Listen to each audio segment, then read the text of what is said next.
Hi all, welcome to my channel, welcome to my world, the world away, and we're now going to look at the final parts of the Eddie Stobart trial. So we've got issues 2, 3 and 4.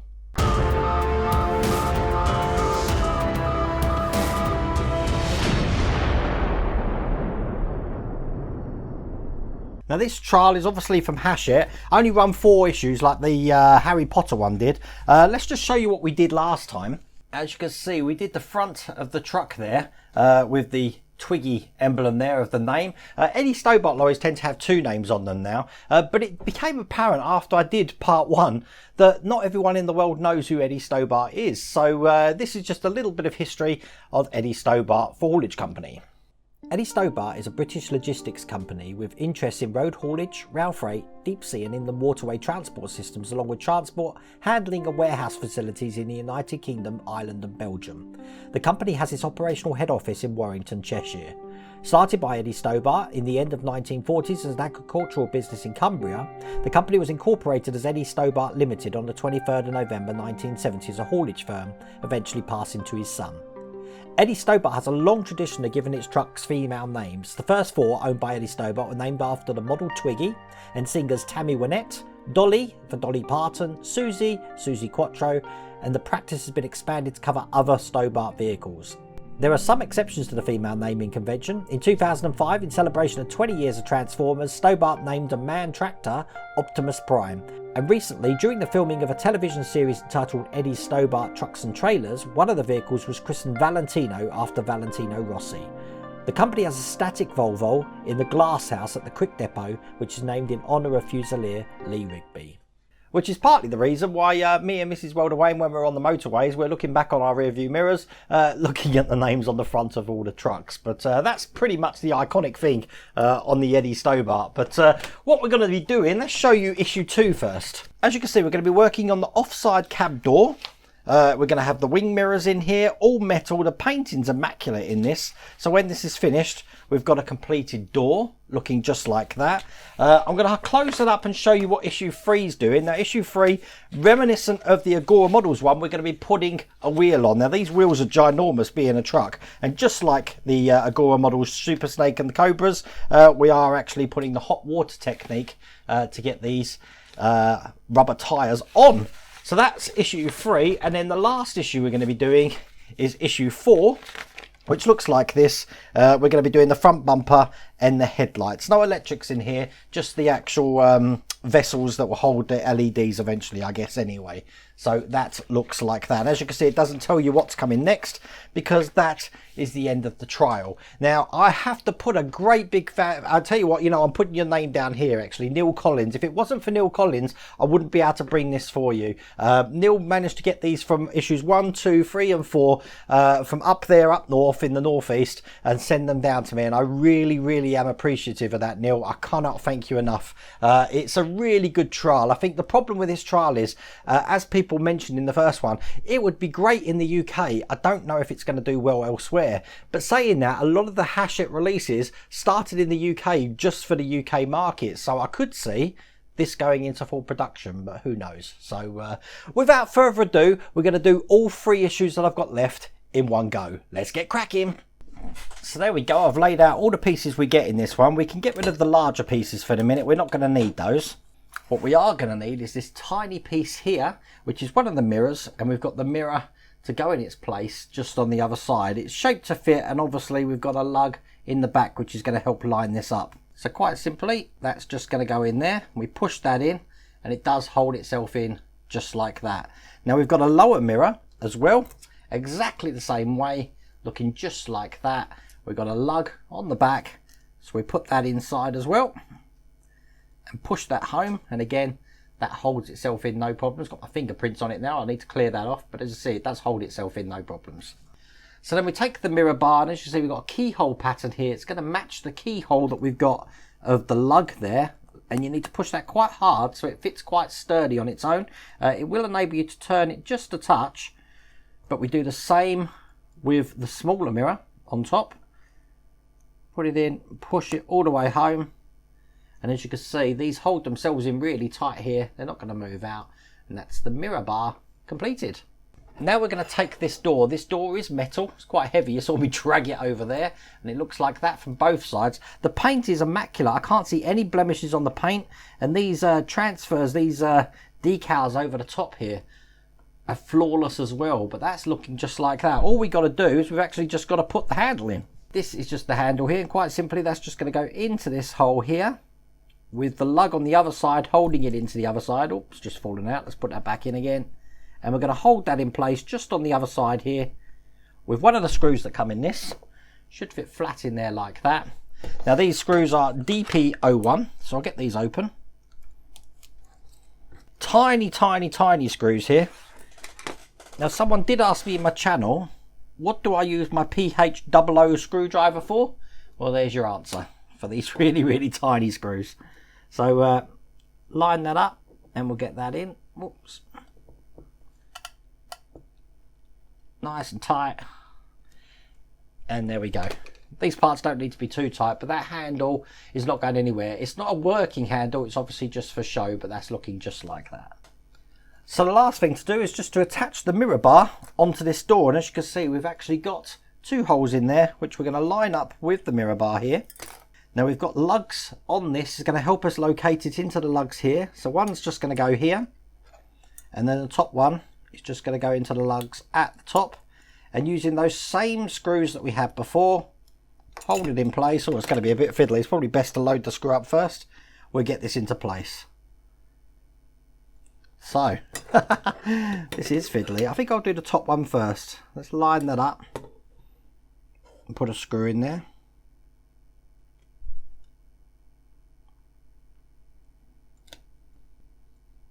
I haven't put it in too tight because I want to line the bottom one up as well. Load that up again. Make sure the bottom one's in the lug hole. It's good having these aligning lugs on that. You're not going to go wrong there when you put it in. Put this screw in as well. Now we can make it nice and tight. So that's the bottom one.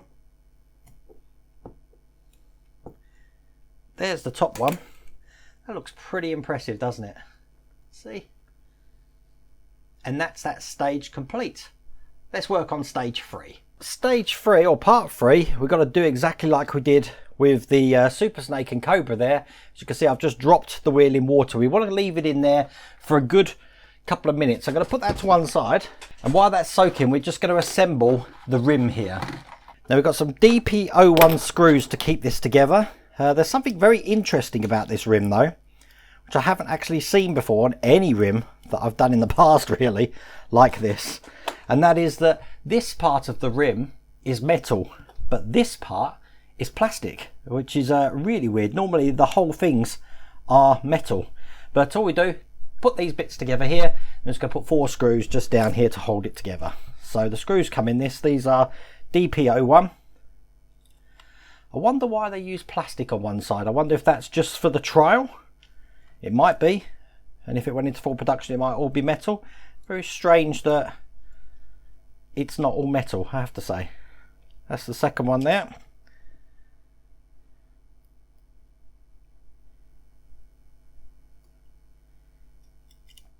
Rolling it around in my hand like a clock there. That's the third one.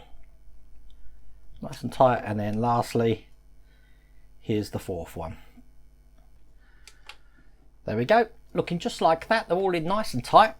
So what we're going to do is I'm going to get some duck nose pliers, what I'm using before. I'm going to fish this out. I haven't got my cloth here, but I do have a cloth. I'll dry up all the water later. Put that in, just making sure it's got the right way around. And then you just push this in as hard as you can. You can see this rubber is really, really easy to get on, but you don't want to force it too much so it pops out the other side. But that's one side almost done. Then we need to line up the other side like you can see there, just like that. Shape it, which looks good. Then I've got my cloth here. It's going to dry it off. You saw how easy that was. So that is a finished mounted tyre. Now, just to give you an idea of scale, that's the tyre for the truck. This is the biggest tyre on the DeLorean. You can see how much bigger that is. That's crazy. The last thing to do is just put the wheel trim in. We've got 4 lugs here. They're going to go into the 4 holes that you can see here. So I'll line that up. And there we go. We push that into place. Both sides. Just like that. And that's the completed wheel. And that's stage 3 completed. And the last stage, stage 4, we're doing the bumper. But just so you know, just like last time in the Harry Potter one, we do have the letter here saying thank you for doing the trial. We can either get our money back here. I've got a chance of winning a £50 Amazon gift voucher by answering a survey for this. And I can tick this for my free gift. I'm going to tick for the free gift. I haven't received my one for Harry Potter yet. But who knows what we're going to get. We never know. So for this one, we're going to start putting the mounting the headlights here. Now, even though the headlight surrounds here, the reflectors are plastic, the actual bumper is quite heavy metal. So the first thing we're going to do is we're going to put the headlights into these indents here. So this is the bumper. This is the reflector. The reflectors do have L and an R on it, so it's going to go in one way. It can only actually go in one way because of the lugs, so there's no problems putting this into the wrong hole. But this one's labelled L. This is the left side of the vehicle, but it's the left side as you're looking at the trunk from the front.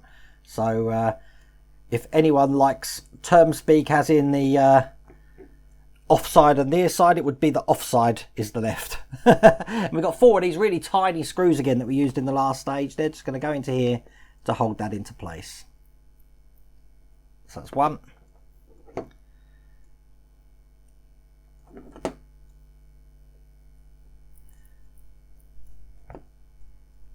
2. So as you can see, we've got 2 holding that in, and the one at the top is just a lug to keep that centered. Do the other side.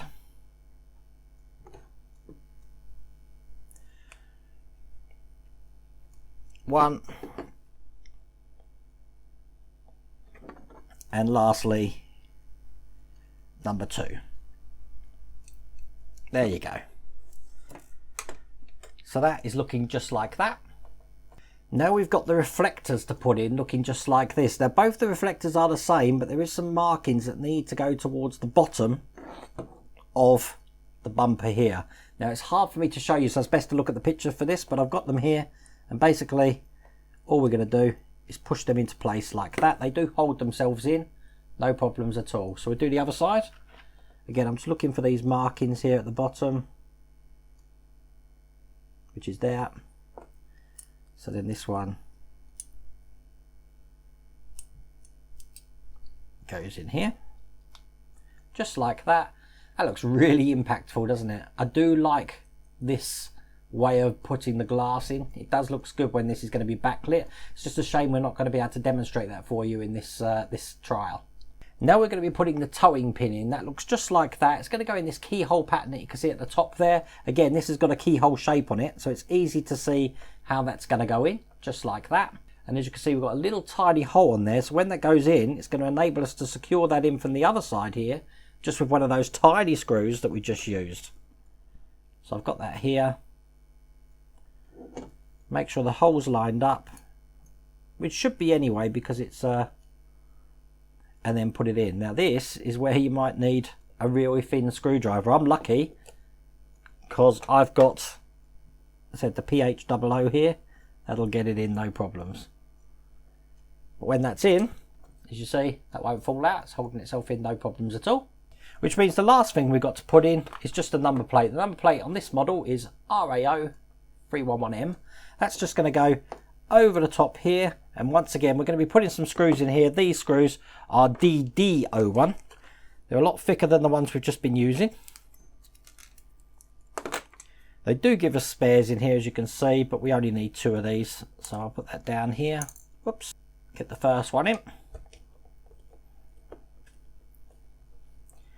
Nice and tight. This is going into metal. I probably should have used some oil on this. I think for the next one I'll just drop the tiniest bit of oil in there just to show you the difference of how this goes in when you use oil, because that one was quite tough, but this one, oh, like butter. It does make the difference big time. And that's it. That is just the front bumper completed. Now if I bring over this one, this is obviously going to go kind of underneath like that. That's from the first part there. I'm just going to lay that down just to show you everything else we've done in this trial. We've done the wheel, so that's looking just like that. And then finally, we've got the cab door with the mirror on there, just like that. And that's the end of the trial. So what do you think of that then, huh? Pretty interesting. There is some good stuff in here about how they name the trucks and stuff like that. But, you know, if you're not in the UK, you're not seeing these every single day, then you're probably scratching your head thinking, why have they decided to do this build? But believe me, they're everywhere on the roads. No matter where you go, there's hundreds of them. So much so that it's like train spotters. You've got people actually ticking off the names as and when they find them. And there's a list to tell you what's currently in operation and what's been retired. And they have retirement ceremonies for the ones that are no longer going to be on the road. It's a real big deal, Eddie Stobart, in the UK. But I do hope you like me sharing these trials. That was a trial from Hachette Partworks. I don't know if it's going to be out. It was a 4-issue trial. And I really do hope you like that video. If you did, please remember to give me a thumbs up. And if you haven't subscribed already, please remember to subscribe. Other than that, take care.